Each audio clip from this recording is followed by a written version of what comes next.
Electrician भाइयों, अब से ये बैंड लगाना बिल्कुल छोड़ दो, बैंड आपको लगाना ही नहीं है जी। तो फिर क्या करना है, चलिए मैं सिखाता हूँ। पहले हम इलेक्ट्रिशियन इस तरह बैंड लगाया करते थे, जिसमें हम स्प्रिंग डालते थे तो कभी कभार स्प्रिंग अटक जाती थी।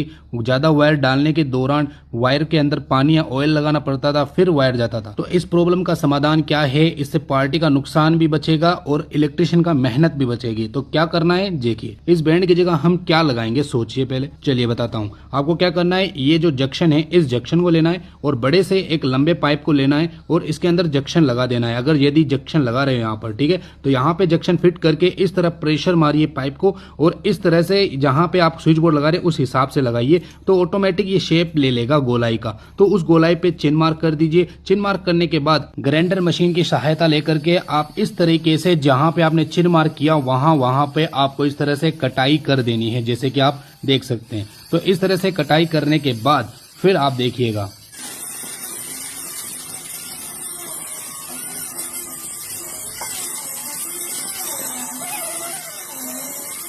तो कटाई हो चुकी है। अब यहाँ पे हमें हैमर मशीन की आवश्यकता होगी। तो कंप्लीटली इस तरह से हैमर मशीन चलाने के बाद इसके अंदर जगह बन जाती है। एल शेप को हटा दिया, सी शेप बना दिया, ठीक है। तो सी शेप बन गया। अब यहाँ पर हम जंक्शन को फिट करेंगे। यहाँ पर पहले जंक्शन फिट करेंगे। अब यहाँ पर हमारा लंबा वाला जो पाइप है उसको यहाँ पे सेटअप कर देंगे। अब इसको हल्का हल्का प्रेशर दबा दबा करके इस पाइप को अंदर डाल देना है हमारी इस झिरी के अंदर, और बड़ी आसानी से। अब देखो कुछ इस तरह से हथौड़ी की हेल्प भी ले सकते हैं, तो क्योंकि यहाँ पे प्रेशर बन रहा है तो प्रेशर की वजह से पाइप अटक जाएगा। ना तो आपको सैडल लगाना है ना कोई कंक्रीट लगानी है, ऑटोमेटिकली ये फंस जाएगा। तो आपको कोई भी ज्यादा एक्स्ट्रा वर्क करने की जरूरत नहीं है। तो इलेक्ट्रिशियन का फायदा हो गया, ठीक है। तो अब यहाँ पर देख सकते हैं स्विच बोर्ड तक पाइप आ गया और इसको हम काट देंगे, ठीक है। आरी की मदद से, इस तरह ग्राइंडर से नहीं काटना है, ओके।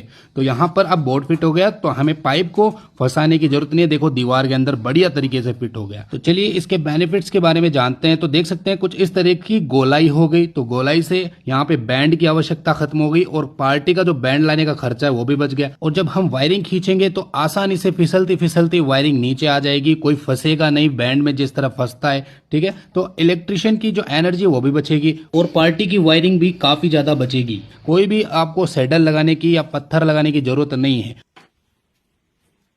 तो अब आप मुझे कमेंट करके बताइए तरीका कौन सा अच्छा है, ये वाला या फिर ये वाला। मुझे तो ये गोलाई वाला काफी पसंद आया। इसमें स्प्रिंग जाने में आसानी होती है, वायरिंग खींचने में बहुत आसानी होती है।